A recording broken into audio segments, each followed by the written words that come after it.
Hola, ¿qué tal? Mi nombre es Laura Castro, soy docente del Departamento de Bioquímica y vamos a hablar hoy de secreción biliar. En particular nos vamos a centrar en dos moléculas que son los pigmentos biliares. En este caso tenemos a la bilirrubina conjugada o diglucuronio de bilirrubina, que deriva de una molécula que ustedes conocen, que son el grupo hemo, ¿verdad? Que forma parte de los grupos prostéticos de las hemoproteínas.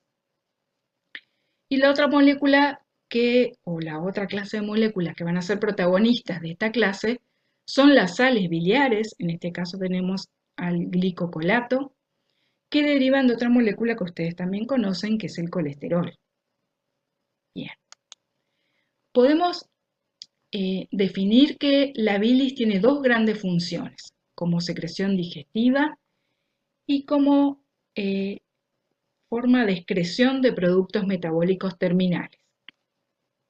Como secreción digestiva, la bilis se encarga de emulsificar los lípidos. Esto es muy importante, ya que los lípidos de la dieta van a tener una dificultad en un medio hidrofílico, como es la luz del tubo digestivo, ¿verdad? O sea, los triglicéridos de la dieta, para poder digerirse, o sea, que actúen las lipasas digestivas y luego absorberse, van a necesitar de la presencia de detergentes, que son las sales biliares, que van a permitir entonces emulsificar esos lípidos y de esa manera van a poder actuar las lipasas digestivas y luego absorberse los lípidos dietéticos.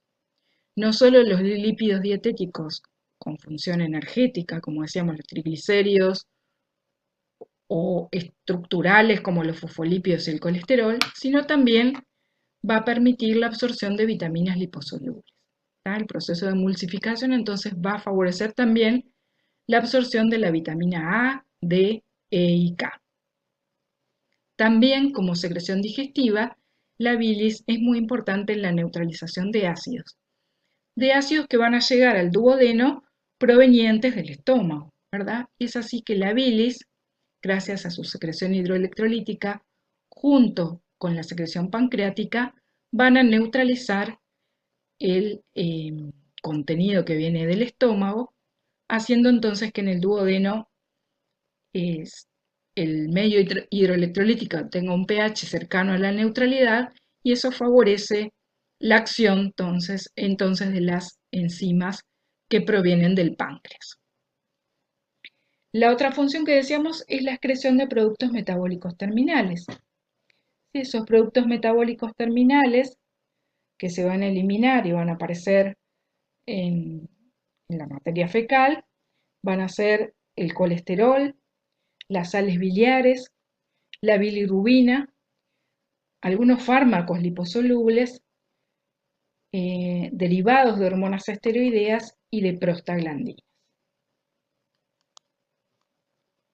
La secreción biliar entonces se va a formar en los hepatocitos y le llamamos dependiente de los ácidos o sales biliares y son justamente los ácidos biliares, fosfolípidos, en particular un fosfolípido es la lecitina o fosfatidilcolina, el colesterol y los pigmentos biliares. Mientras que también tenemos una secreción biliar que es independiente de los ácidos biliares y no es producida por los hepatocitos, sino que es producida por los canalículas. Y es la secreción hidroelectrolítica, que está formada por agua y electrolitos, recordar entonces la presencia de bicarbonato que va a estar entonces neutralizando, como decíamos, el contenido que llega al duodeno proveniente del estómago. Los hepatocitos, entonces ustedes han visto la estructura en las clases de histología. Recuerden que son células muy polarizadas en donde la membrana apical es bien distinta a la membrana vasolateral que forma justamente los canalículos biliares. Entonces los hepatocitos van a captar moléculas que vienen en la circulación portal a través de proteínas específicas en la membrana apical, van a transformar esas moléculas en reacciones que se denominan reacciones de fase 1 y fase 2, que las vamos a ver en esta clase y ustedes las van a seguir viendo en el curso de farmacología. Y esas moléculas transformadas, biotransformadas, van a ser excretadas entonces en los canalículos biliares, también por proteínas específicas. Bueno, entonces vamos a comenzar hablando de una de los protagonistas de esta clase que decíamos que son los pigmentos biliares, que provienen del catabolismo de las porfirinas.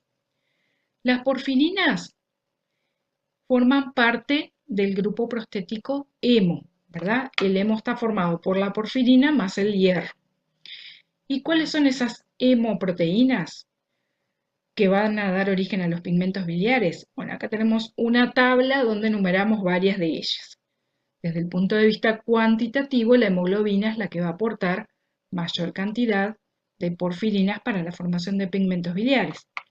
Pero tenemos otras hemoproteínas, como por ejemplo la mioglobina, que participa en el almacenamiento de oxígeno en el músculo, el citocromo C, que es una pequeña hemoproteína que participa en el transporte electrónico en la cadena respiratoria mitocondrial, ¿verdad? Entre el complejo 3 y el complejo 4, y además es una molécula señalizadora de la apoptosis.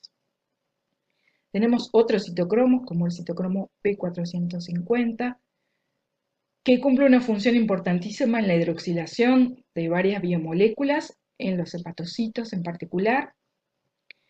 La catalasa, que cataliza la descomposición del peróxido de hidrógeno, ¿verdad? Una de las especies reactivas del oxígeno, un oxidante derivado del oxígeno. Y la óxido nítrico sintasa, que es una hemoproteína, en realidad es una familia de enzimas que se encargan de la síntesis de óxido nítrico, como ustedes saben, una molécula señalizadora, por ejemplo, de la vasodilatación, que actúa también como un neurotransmisor, y también es una molécula efectora de algunas células de la inmunidad innata. Entonces, esto es el grupo hemo, ¿verdad? Que está formado entonces por la porfirina, que es esta serie de anillos, ¿verdad? Es un tetrapirrol, tenemos 4 anillitos que están unidos por enlaces metenilo y donde los nitrógenos de estos anillos coordinan al hierro. Este sería el grupo hemo. Estas cadenas laterales de estos anillos pirroles tienen distintos sustituyentes, por ejemplo, vinilo, metilo, propionato. ¿De dónde derivan las porfirinas? Bueno, las porfirinas son sintetizadas en todas las células de nuestro organismo que contienen mitocondrias, ¿sí? Porque en la síntesis de porfirinas justamente se utilizan un precursor que está en la mitocondria, que es el succinil-CoA, y un aminoácido que es la glicina. Estas reacciones ocurren en la mitocondria, ¿verdad? Se condensa entonces la glicina con el succinil-CoA para dar el ácido aminolebulínico. Esto es catalizado por una enzima que es la aminolebulínico sintasa, enzima que tiene piridoxalfosfato. El ácido aminolebulínico sale de la mitocondria y en el citosol se formará el primer anillito que es el porfobilinógeno, una reacción catalizada por la ala deshidratasa, o sea, aminolebulínico deshidratasa. Estas reacciones, entonces, la formación de ácido aminolebulínico y del porfobilinógeno, ocurren a veces que existen mutaciones de estas enzimas y esto da origen a patologías denominadas porfirias, en los cuales se acumulan intermediarios entonces de la síntesis del grupo hemo que son tóxicos para las células. Existen también lo que serían porfirias adquiridas, es decir, no de causa congénita, sino que sucede cuando estas enzimas, como la ala sintasa o la ala deshidratasa, se inhiben. En particular, son susceptibles de inhibición por metales pesados como el plomo, Entonces, cuando hay intoxicación por plomo, cuando hay terrenos contaminados con plomo y allí se producen asentamientos habitacionales, se produce entonces la intoxicación por plomo y se pueden desarrollar entonces anemias y otras características de la porfiria en estas personas. Decíamos entonces que la síntesis del hemo ocurre en reacciones que están en la mitocondria y otras en el citosol. En el citosol entonces a partir del porfobirinógeno se va a producir entonces la formación, la condensación de 4 pirroles para formar distintos intermediarios que finalmente dan origen a la protoporfirinógeno 9 y a la protoporfirina 9, que es la que une el hierro para dar origen al grupo hemo.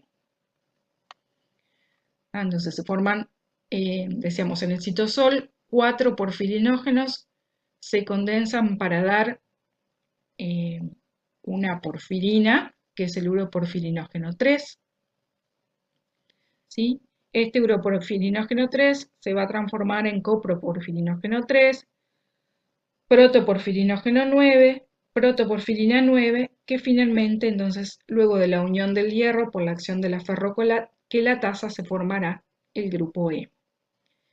En esta serie de reacciones se producen decarboxilaciones.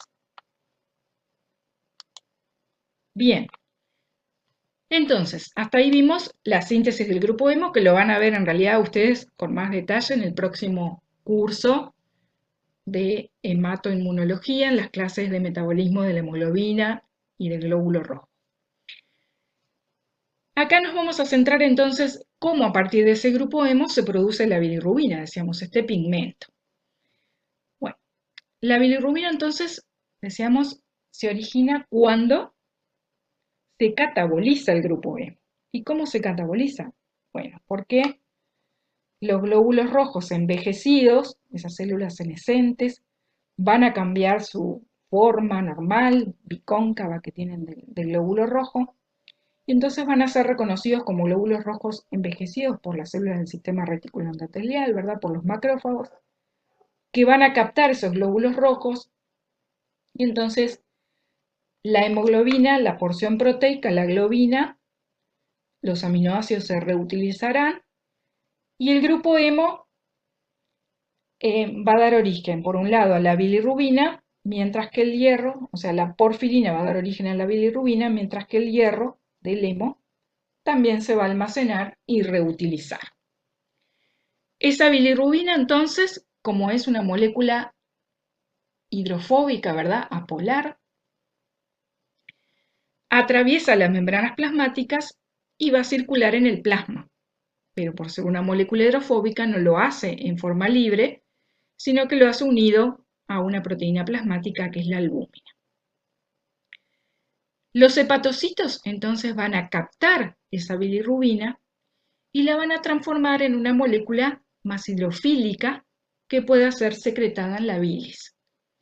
Esto lo hacen uniéndole una molécula hidrofílica, en realidad 2 moléculas hidrofílicas que son derivados de la glucosa, denominados ácido glucurónico. Entonces se va a formar la bilirrubina conjugada o diglucurónido de bilirrubina, que es la bilirrubina que se excreta. Esta bilirrubina no conjugada se le conoce también como bilirrubina indirecta en el laboratorio, mientras que la bilirrubina conjugada, que es la que se excreta en la bilis, se le conoce como bilirrubina directa. Para que tengan una idea de la importancia de este mecanismo, fíjense que la vida media del eritrocito es alrededor de 120 días, que un adulto de 70 kilos se produce una destrucción de 1 a 2 por 10 a la 8 eritrocitos por hora, lo que lleva un recambio de 6 gramos de hemoglobina por día. ¿Tá? Se dan cuenta que desde el punto de vista cuantitativo es muy importante el mecanismo de producción de bilirrubina y conjugación de la bilirrubina para poder ser excretada en la bilis. Bien, acá vamos a ver con más detalle entonces las reacciones que le ocurren desde que se cataboliza el grupo hemo y se forma la bilirrubina. Se representa acá entonces los eritrocitos envejecidos que son captados por las células del sistema retículo endotelial. En particular acá ven que dice vaso. El vaso es un órgano muy importante en este proceso. Allí entonces la hemoglobina va a sufrir la acción de una enzima que es, la hemoglobina primero va a perder la globina, va a dar origen a los aminoácidos, y el grupo hemo va a sufrir la acción de una enzima que es la hemooxigenasa, que tiene como sustratos al grupo hemo, al oxígeno y al NADPH. Se va a producir entonces la apertura del grupo hemo, se va a liberar hierro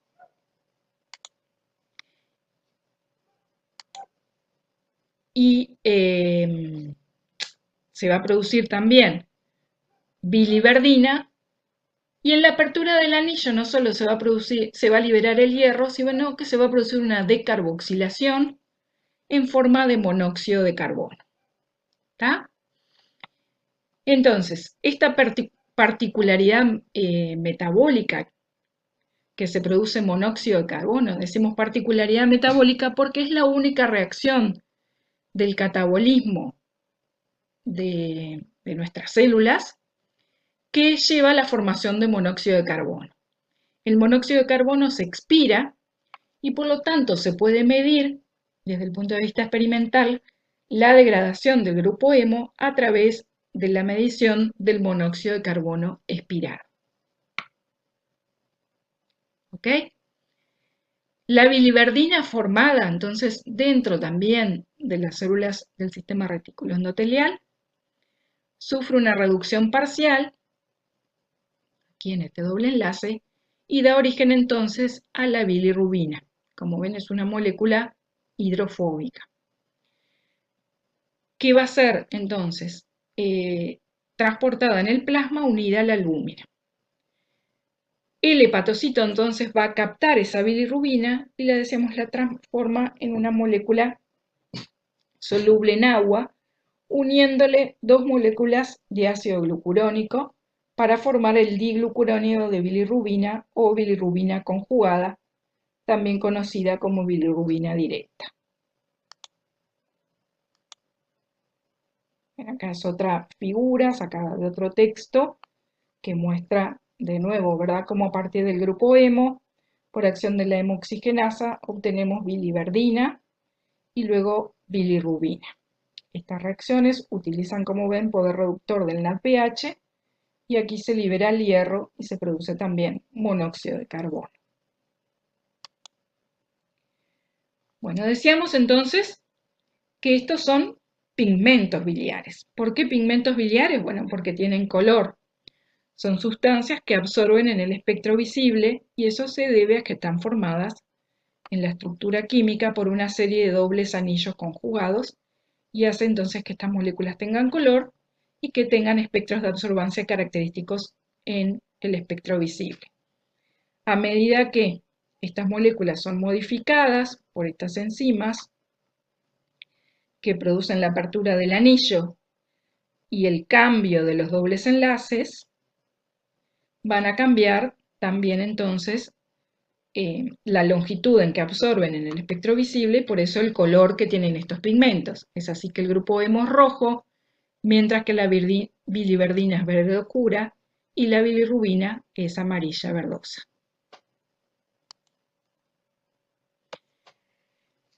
La bilirrubina entonces, decíamos, es la molécula que va a ser captada por los hepatocitos, que la va a transformar en una molécula más hidrofílica, como es el diglucurónido de bilirrubina, al unirle o conjugarle dos moléculas de ácido glucurónico.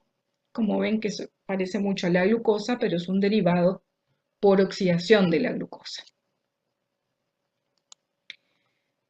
Entonces, el ácido glucurónico se forma a partir de la glucosa, que está unida a un nucleótido que es el UDP. Por la acción de una enzima que es la UDP glucosa deshidrogenasa se forma el ácido glucurónico. ¿Verdad? Es una modificación de la glucosa por oxidación de la glucosa. Luego por una enzima que es la UDP-glucuronosil transferasa, por una serie de reacciones se va a producir entonces la formación de bilirrubina conjugada. La bilirrubina entonces acepta una molécula de ácido glucurónico, del UDP ácido glucurónico, para formar monoglucurónido de bilirrubina, se libera UDP, y luego el monoglucurónido de bilirrubina acepta otra molécula de ácido glucurónico para formar el diglucurónido de bilirrubina y liberar su UDP. El diglucurónido de bilirrubina la conocemos, como decíamos, como bilirrubina conjugada o bilirrubina directa.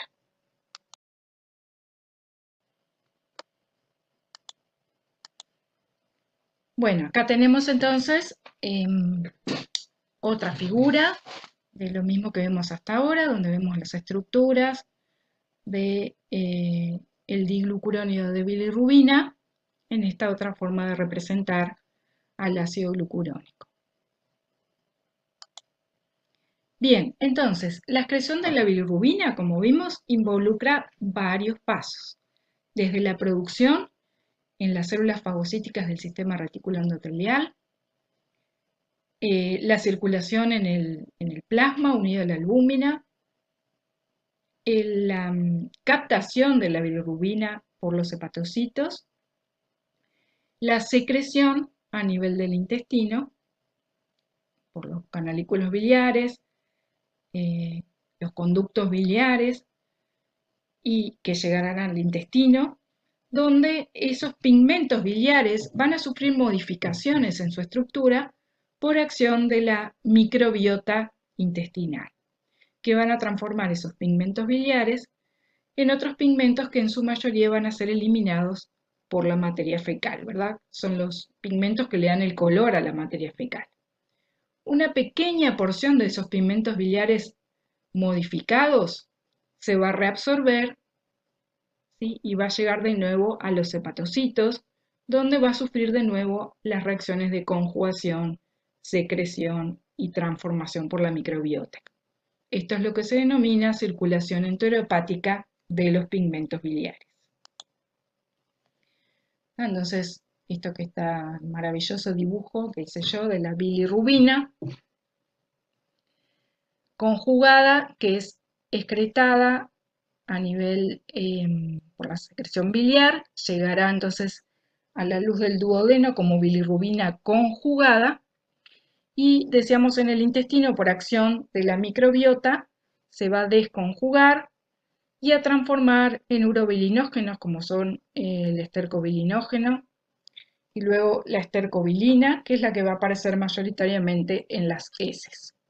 Parte de esos urobilinógenos se van a reabsorber, como decíamos, y van a llegar entonces al hígado, donde se van a secretar nuevamente.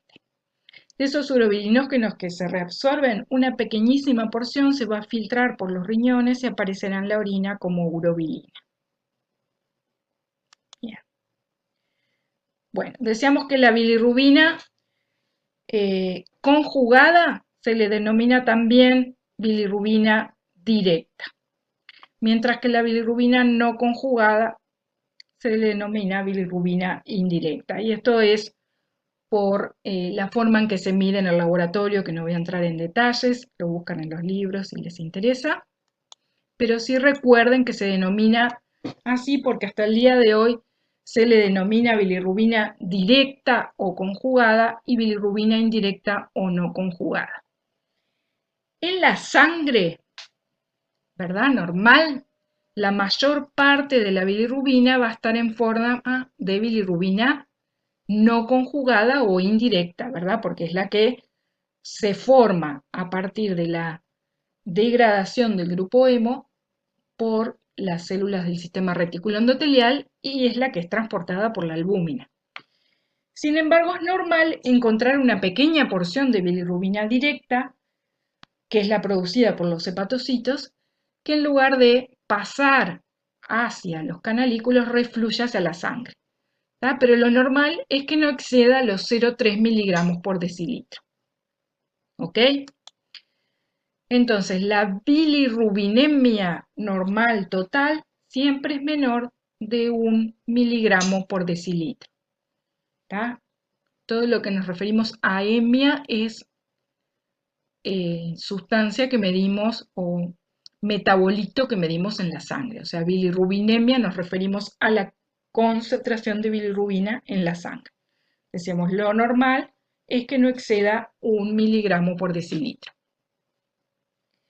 Si la concentración de bilirrubina total en la sangre es mayor a 1 miligramo por decilitro, diremos entonces que tenemos una hiperbilirrubinemia. ¿Ok? Sí. Esa bilirrubina total es mayor a 2 o 2,5 miligramos por decilitro, esa hiperbilirrubinemia se va a acompañar de un signo clínico característico que es la ictericia, ¿tá? Que es la coloración amarillenta de piel y mucosas, ¿tá? Que lo podemos ver en distintas etapas de la vida. ¿Sí? Bien. ¿Por qué? Porque la bilirrubina, decíamos, sobre todo la indirecta, es hidrofóbica, va a atravesar las membranas plasmáticas y se va a acumular entonces en el tejido celular subcutáneo de piel y de las mucosas, que es lo que da el color amarillento.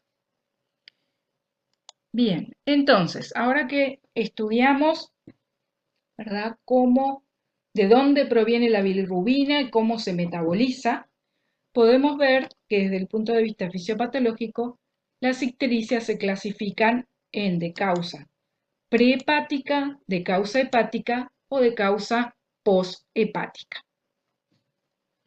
Las ictericias de causa prehepática es todo lo que va a pasar antes de que los hepatocitos capten y transformen a la bilirrubina de bilirrubina indirecta o no conjugada en bilirrubina directa. Es decir, si tenemos una hemólisis, ¿verdad?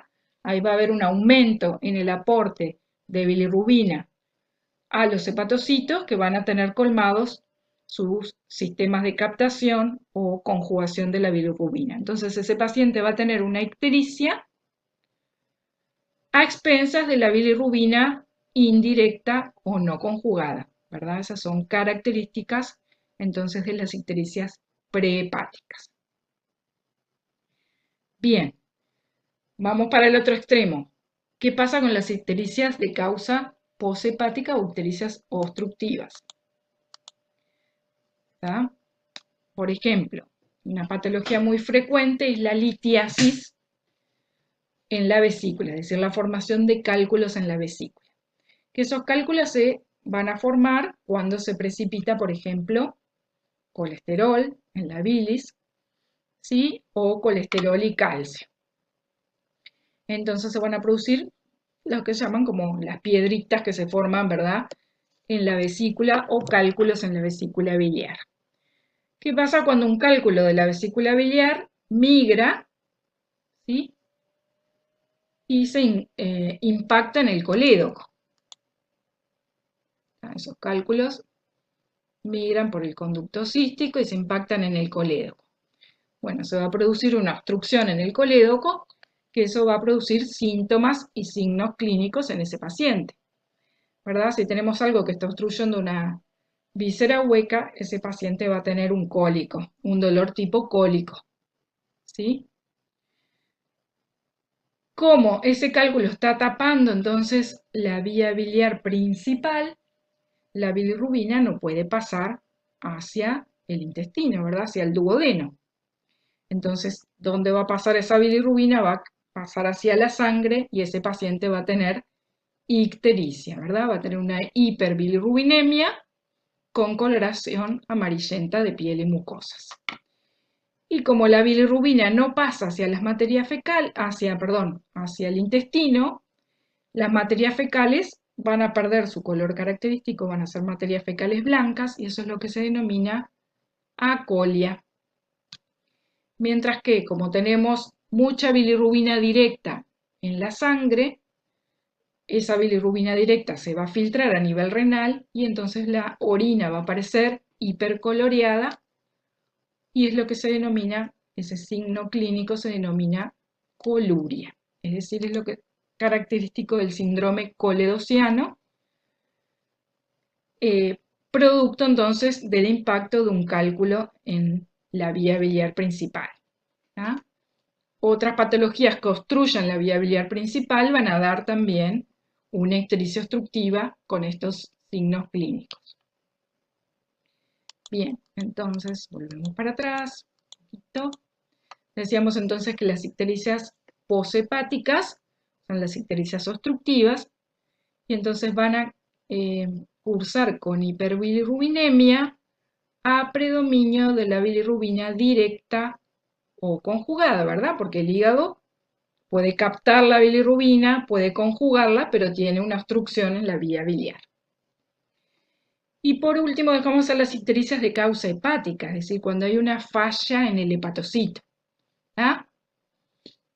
Bien, por ejemplo, puede ser producida por una infección viral que produce una hepatitis, ¿verdad? O por una hepatopatía producto de intoxicaciones, por ejemplo, del alcohol o de fármacos que producen entonces insuficiencia hepatocítica. Y entonces estas ictericias van a cursar con aumento de las dos bilirrubinas. ¿Por qué? Porque por un lado el hígado tiene problemas para captar y conjugar la bilirrubina. Eso va a hacer que se produzca un aumento de la bilirrubina indirecta o no conjugada. Pero por otro lado, si hay necrosis de los hepatocitos, el tejido hepático es sustituido por tejido fibroso y se van a producir pequeñas obstrucciones a nivel hepatocelular, a nivel, digamos, del hígado, y eso va a llevar a que la bilirrubina que se conjugue también puede quedar atrapada en los hepatocitos y refluir hacia la sangre. Entonces, en el caso de las ictericias de causa hepática, los pacientes cursan con un aumento de la bilirrubina indirecta y de la directa. ¿Ok? Entonces, un paciente que tiene ictericia, uno le pide un funcional hepático donde se cuantifica la bilirrubina en sangre, es decir, la bilirrubinemia, y eso nos va a dar una pauta de cuál puede ser la causa, si de causa prehepática, de causa hepática o de causa poshepática, según cuál de los tipos de bilirrubina esté predominando en la sangre de ese paciente. ¿Ok?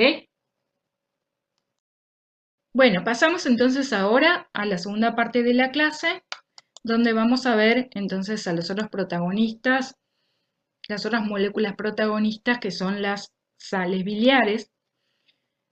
Y acá tenemos representadas dos sales biliares primarias, que son el glicocolato y el taurocolato, que, como ven en su estructura, se parecen mucho al colesterol, pero a diferencia del colesterol, que es una molécula apolar, hidrofóbica, las sales biliares son moléculas anfipáticas y por lo tanto aparecen en la secreción biliar. ¿Tá? Los hepatocitos entonces lo que van a hacer es sintetizar las sales biliares a partir del colesterol. Como ven, el colesterol, ¿verdad?, está formado por este anillo esteroideo y tiene 27 carbonos, un solo grupo hidroxilo en la posición 3, que es aquí donde se esterifican los ácidos grasos, y por una serie de reacciones que incluyen la hidroxilación del anillo esteroideo en estos carbonos que están aquí marcados, ¿sí? La epimerización de este grupo hidroxilo, la saturación del anillo B del núcleo esteroideo y la rotura de esta cadena lateral, entonces se van a formar las sales biliares primarias, que a su vez en los hepatocitos se van a conjugar, es decir, unir a aminoácidos que son la glicina y la taurina. ¿Está? Bien, esas serían las reacciones principales que ocurren entonces en los hepatocitos que dan origen a las sales biliares primarias, decíamos, a partir del colesterol. Estas reacciones ocurren por una serie de pasos que implican entonces la adición de grupos hidroxilos en la cadena del colesterol. El primer paso es catalizado por una enzima que es la 7-alfa-hidroxilasa para formar el 7-alfa-hidroxicolesterol y es el paso limitante y controlado de esta ruta. Del 7-hidroxicolesterol entonces la ruta va a diverger en dos rutas principales. Estamos hablando del mecanismo principal de síntesis de las sales biliares primarias, que dan origen entonces al ácido cólico o al ácido queno-desoxicólico. ¿Sí? El ácido cólico y el queno-desoxicólico se conjugan luego con glicina y con taurina para dar el ácido glicocólico o taurocólico y el ácido glicoqueno-desoxicólico o tauroqueno-desoxicólico. Acá tenemos otro esquema de lo mismo, ¿verdad? A partir del colesterol. Entonces, la primera reacción, decíamos, es la hidroxilación en el carbono 7, catalizado por la 7-alfa-hidroxilasa. ¿Sí? Esta enzima, decíamos, es una enzima reguladora de la vía. Utiliza oxígeno y NADPH como poder reductor, ¿verdad? Porque el oxígeno va a dar origen a este hidroxilo en la posición 7. Y la vía va a diverger entonces hacia la formación del ácido cólico o del ácido queno-desoxicólico, ¿verdad? El queno-desoxicólico tiene un hidroxilo menos que el ácido cólico. Estas enzimas que participan en la vía, las que producen las hidroxilaciones, son enzimas que contienen citocromo P450, que lo mencionamos en la primera parte de la clase. Estas hidroxilaciones son las que se conocen como reacciones de fase 1, típicas que ocurren típicamente en los hepatocitos, en lo cual una molécula es hidroxilada por estas enzimas. ¿Sí? Las reacciones de fase 2, que son también características de los hepatocitos y también las hemos mencionado, son las conjugaciones, es decir, la adición de un grupo a una molécula para transformarlo en una molécula más polar. ¿Está? Entonces, la 7-alfa-hidroxilasa en realidad es una enzima que tiene una función reductasa y una función oxigenasa, que es la que cumple el citocromo P450. La función reductasa, ¿sí?, toma los electrones del NADPH y los transporta utilizando otras dos coenzimas como son el FAD y el FMN, coenzimas que contienen flavina, ¿sí? Y esos electrones entonces van a ser transportados hacia la función, hacia el hemo del citocromo P450, que va entonces a hidroxilar la molécula en cuestión, en este caso el colesterol, para dar el hidroxicolesterol. ¿Ya? Estas enzimas están asociadas al retículo endoplásmico liso en los hepatocitos. Bien, la 7-alfa-hidroxilasa es inhibida por el producto final, que son las sales biliares, pero no lo hacen a través de un mecanismo directo, sino que vamos a ver que es a través de unos receptores específicos para las sales biliares que se llaman los receptores de farnesoides.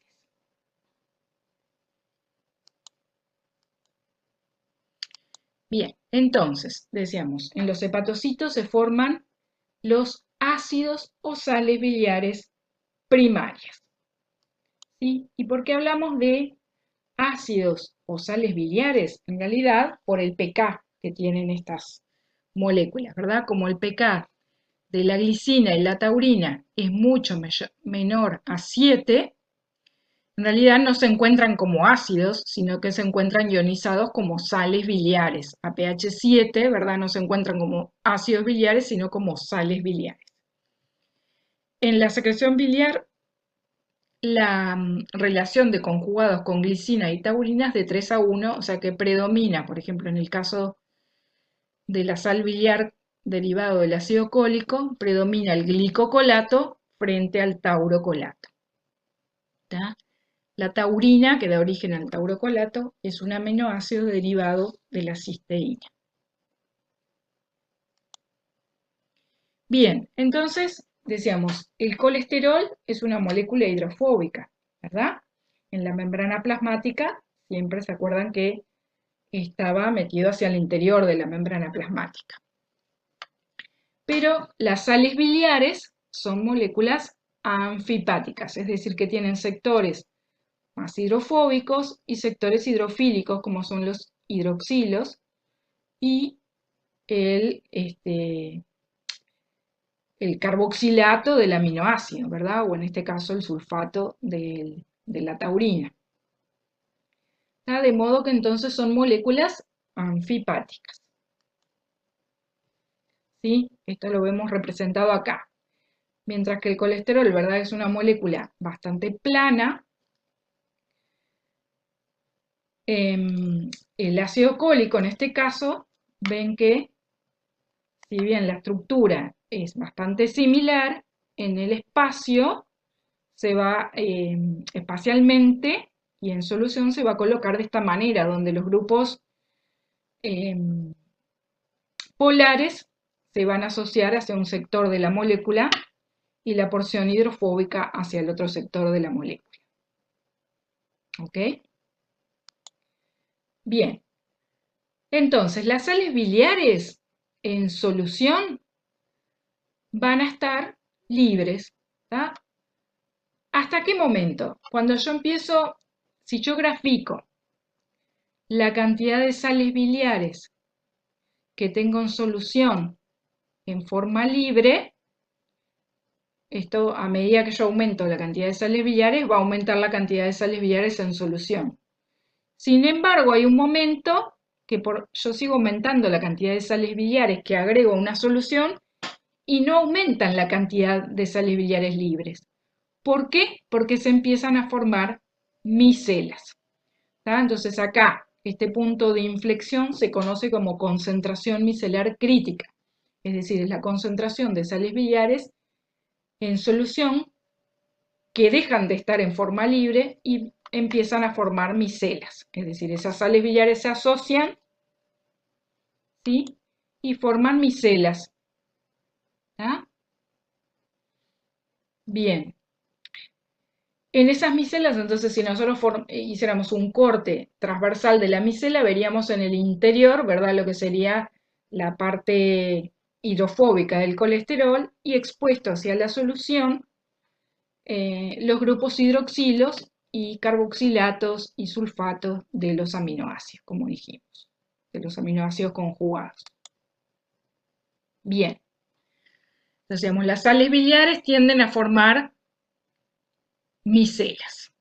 ¿Qué pasa en el proceso de la digestión? En el proceso de la digestión, las micelas, que son secretadas por la secreción biliar, que son micelas de sales biliares, pero que además tienen fosfolípidos y colesterol, o sea, van a ser micelas mixtas, ¿sí? Cuando llegan, cuando entran en contacto con los productos lipídicos que vienen de la dieta, por ejemplo los triglicéridos, van a formar primero lo que se llaman las gotas de emulsión. Es decir, ustedes están ingiriendo, por ejemplo, una comida rica en triglicéridos, ¿verdad? Un pedazo de asado donde la grasa, que son los triglicéridos, ¿verdad?, se van a enfrentar en el estómago, primero en la boca y luego en el estómago, una secreción hidroelectrolítica, ¿verdad? Por acción de los movimientos del estómago, ¿verdad? Esas gotas de grasa, se van a formar gotas de grasa, ¿verdad? Como que ustedes pusieran aceite en una botella de agua y lo empiezan a agitar. Van a ver que se van a formar gotas de aceite en esa solución acuosa.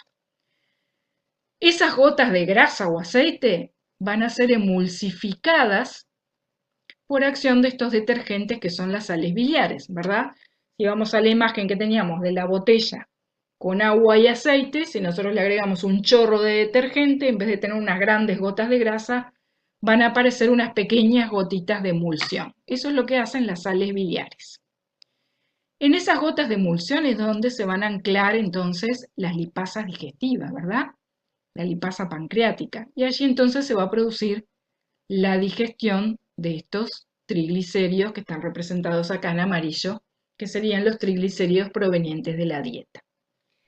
A medida entonces que se van digiriendo estos componentes lipídicos, se van a ir liberando y esas gotas de emulsión se van a hacer cada vez más chiquitas y se van a formar entonces micelas, ¿verdad? A partir de las gotas de emulsión, decimos, obtenemos esas micelas que van a ser micelas mixtas porque tienen más de un componente, ¿verdad? Tienen sales biliares que están representadas acá en verde y además de colesterol y productos de la digestión lipídica, como vamos a ver en la próxima clase, que son los lisofosfolípidos, ¿sí? Y los 2-monacilgliceroles. Esas micelas mixtas entonces son las que van a difundir y se van a poner en contacto con las microvellosidades intestinales y es allí entonces, al ponerse en contacto con la membrana intestinal, que se va a producir la absorción de los lípidos de la dieta y de las vitaminas liposolubles, como dijimos.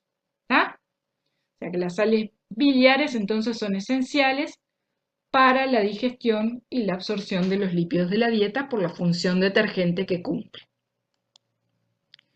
Bien, a medida entonces que transcurre la digestión y absorción de los lípidos, las sales biliares también sufren modificaciones en el intestino.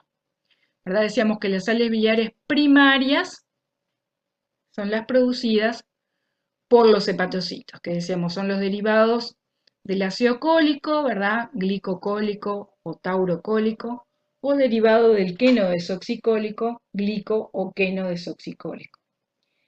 A nivel del intestino, estas sales biliares van a sufrir modificaciones producto de enzimas de la microbiota bacteriana, que lo van a desconjugar y se va a producir la 7-alfa deshidroxilación. O sea, se pierde el hidroxilo en el carbono 7 y se van a desconjugar. Y entonces se producen unos derivados de estos ácidos o sales biliares primarias que se denominan sales biliares secundarias, decíamos, en el intestino, que se denominan desoxicólico, el que deriva del ácido cólico, y litocólico, el que deriva del queno desoxicólico. Como ven entonces, las sales biliares secundarias son más insolubles que las primarias, sobre todo el litocólico, que es el que tiene menos grupos hidroxilo. Bien, entonces, la producción hepática de la secreción biliar se calcula que es alrededor de 1 litro por día. ¿Sí? Esta secreción biliar se va a concentrar en la vesícula biliar. Ustedes van a estudiar de los libros de fisiología el mecanismo de concentración. Se calcula que se concentra de 10 a 20 veces en los periodos digestivos. Y se secreta en el duodeno aproximadamente entonces 500 mililitros por día. ¿Está? Bien. Eso en cuanto a la cantidad. Pero ¿cuánto tenemos de sales biliares? Se calcula que a partir del colesterol por día se sintetizan entre 0,2 y 0,6 gramos por día. Es decir, número redondo, 0,5 gramos por día, 500 miligramos por día de sales biliares se sintetizan a partir del colesterol. Eso entonces se va a secretar en hacia la luz del duodeno, ¿tá? Y la mayor parte de lo que se secreta va a volver por la circulación por retorno venoso portal y es lo que se conoce como circulación enterohepática de las sales biliares. Bien. Las sales biliares, decíamos, a nivel del intestino van a sufrir esas modificaciones que hacen que se transformen de sales biliares primarias en sales biliares secundarias. Esas sales biliares que se reabsorben como sales biliares secundarias se van a transformar nuevamente en sales biliares primarias a nivel de los hepatocitos antes de ser secretadas nuevamente. Fíjense que por más que se sinteticen por día alrededor de 500 miligramos de novo a partir del colesterol, la cantidad que se secreta por día es mucho más, ¿tá? Porque esto es lo que viene del colesterol, pero el pool de sales biliares totales es mucho mayor, ¿sí? Es alrededor de 3 gramos. Y como este ciclo de secreción se produce varias veces por día, dependiendo del número de ingestas que tengamos por día, se calcula que se secretan por día entre 12 y 36 gramos de sales biliares. La mayor parte, decíamos, de estas sales biliares van a retornar al hígado, no se pierden. Sin embargo, hay una pequeña parte, que es alrededor de 500 miligramos por día, que se excreta en la materia fecal. ¿Tá? Estas sales biliares que se pierden son fundamentalmente, decíamos, las más hidrofóbicas, las sales biliares secundarias, que sumado al colesterol que se pierde como tal, es una forma importante de eliminar colesterol del organismo. ¿Tá? Ustedes saben que el colesterol, el núcleo esteroideo, una vez que se sintetizó, no se puede metabolizar, o sea, no tenemos enzimas capaces de romper ese núcleo esteroideo. Entonces, las únicas formas de eliminar colesterol del organismo, además de la descamación celular de los epitelios, es por la excreción fecal de colesterol, ya sea como sales biliares, que sería esta cantidad, alrededor de 0,2 a 0,6 gramos por día o 0,5 gramos por día para recordar un número, y el colesterol que aparece también como tal en la materia fecal. Bien, bueno, esto es un esquema de otro libro donde muestra lo mismo, ¿verdad? Un resumen, a partir del colesterol sintetizamos las sales biliares primarias que se conjugan con glicina y taurina y son las que se excretan en la bilis. A nivel del intestino, se calcula entonces que llegan 20 gramos por día hacia el intestino. Esas sales biliares van a cumplir esas funciones digestivas, ¿verdad? De emulsificar los lípidos de la dieta y van a sufrir ellas en su estructura el ataque de las enzimas de la microbiota que hace que se desconjuguen y se deshidroxilen, formándose entonces las sales biliares secundarias. ¿Sí? La mayor parte entonces de las sales biliares se va a reabsorber por acción de la circulación enterohepática y una pequeña porción, que es alrededor, como decíamos, de 0,5 gramos, es lo que aparece en la materia fecal. Bien. Hay distintas formas. Ustedes saben que el aumento de colesterol en la sangre, la hipercolesterolemia, es un factor de riesgo cardiovascular. Entonces, hay distintas formas, estrategias farmacológicas para disminuir la cantidad de colesterol del organismo.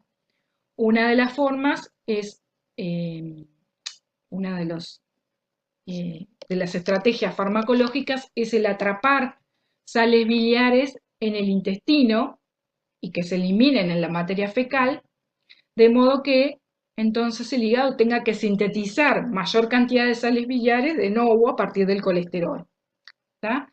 Una de las cosas que se utiliza para atrapar sales biliares en el intestino son resinas de intercambio aniónico, ¿sí? Que se han utilizado como estrategia para entonces atrapar las sales biliares allí y que retornen menos cantidad al hígado y se tenga que sintetizar más a partir del colesterol.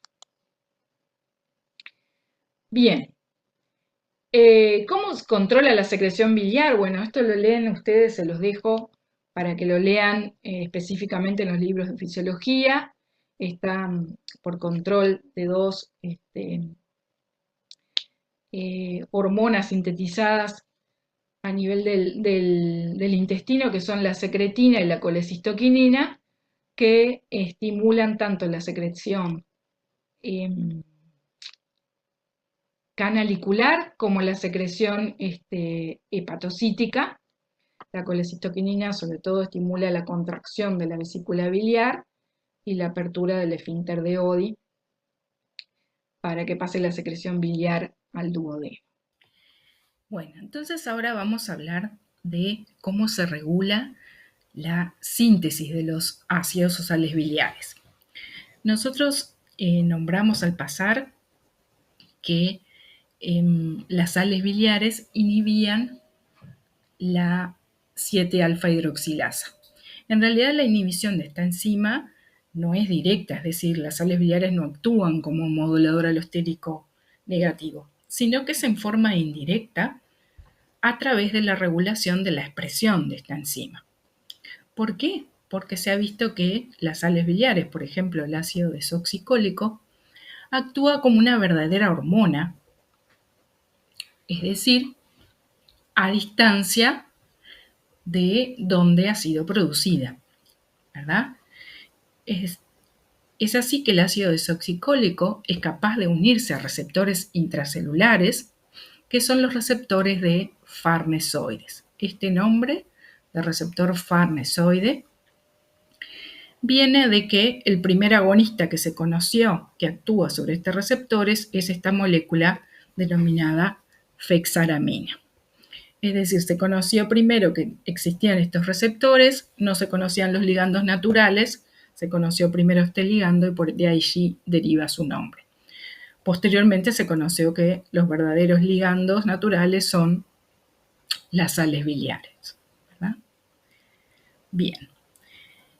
Entonces, estos receptores, decíamos, son receptores de tipo receptor hormonal que se encuentran a nivel intracelular, ¿verdad? Como los receptores de todas las hormonas esteroideas.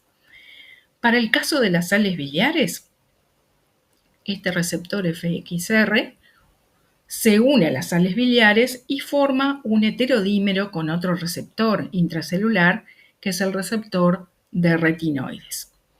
Una vez entonces que se forma este heterodímero, se va a unir a las secuencias específicas del ADN en el núcleo de los hepatocitos, por ejemplo, y va a regular la expresión de determinadas proteínas. Entonces acá vemos, por ejemplo, el colesterol va a dar origen a los ácidos o sales biliares en los hepatocitos y decíamos la enzima clave en su síntesis es la colesterol 7-alfa hidroxilasa. Cuando llegan las sales biliares o se acumulan por la propia síntesis o llegan por la circulación enterohepática, la unión de las sales biliares a los receptores va a inducir la transcripción de una proteína, que es la proteína SHP, y esta proteína funciona como un inhibidor de la transcripción de esta otra proteína, que es la enzima, la 7-alfa hidroxilasa. ¿Sí?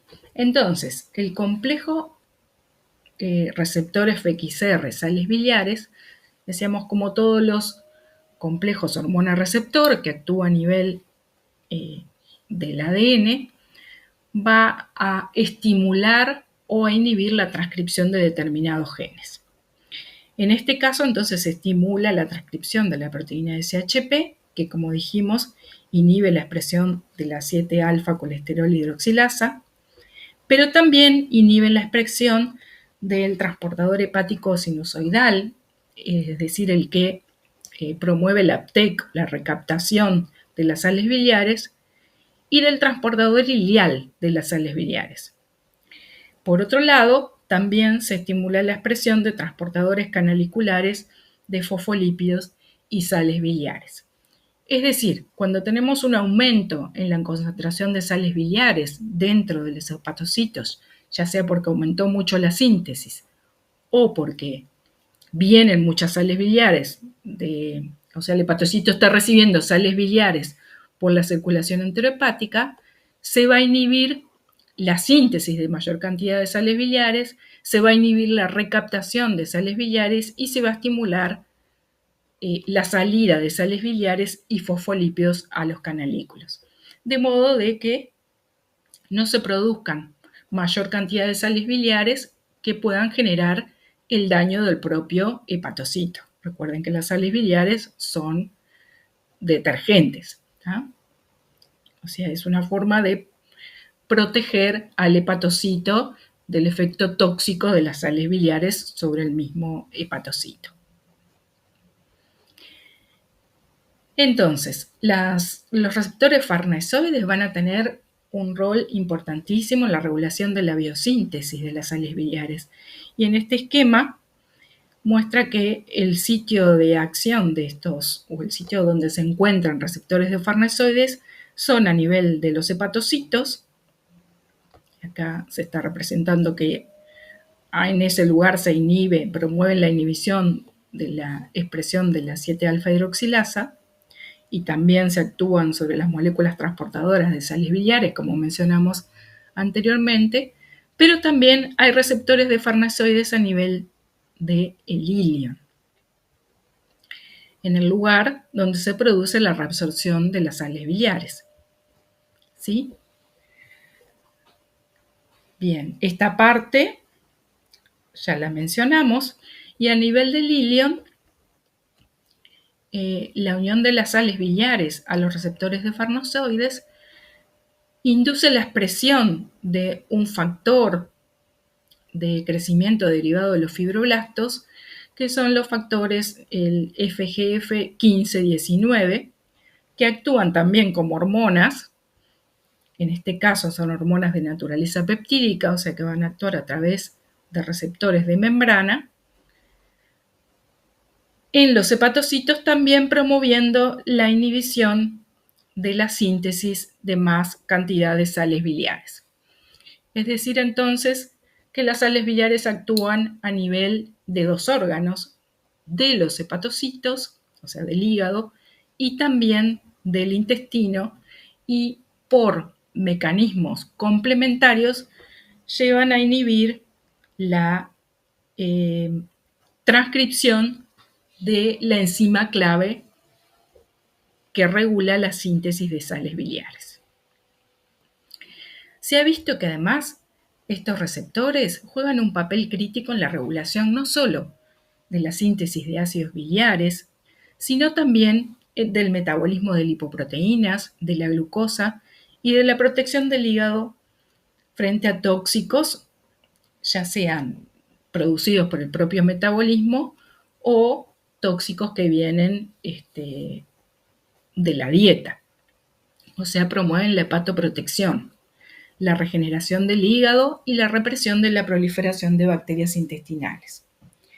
Cada vez se conocen mayor cantidad de genes blancos que tienen que ver con la estimulación entonces de estos receptores, y de allí la importancia que se le ha dado la investigación en este tema en los últimos años. Bien, finalmente, entonces, les quería mostrar la bibliografía que utilizamos para preparar estas clases, y se las recomiendo a ustedes, de los libros recomendados para el curso. Aquí tienen todos ellos. Y también utilizamos una página web que es de libre acceso, que se llama The Medical Biochemistry Page, que se las recomiendo tanto para este tema como para todos los temas de bioquímica y para la preparación de los seminarios. Bueno, por acá me despido y quedo abierta a las preguntas que quieran hacerme a través del foro. Muchas gracias.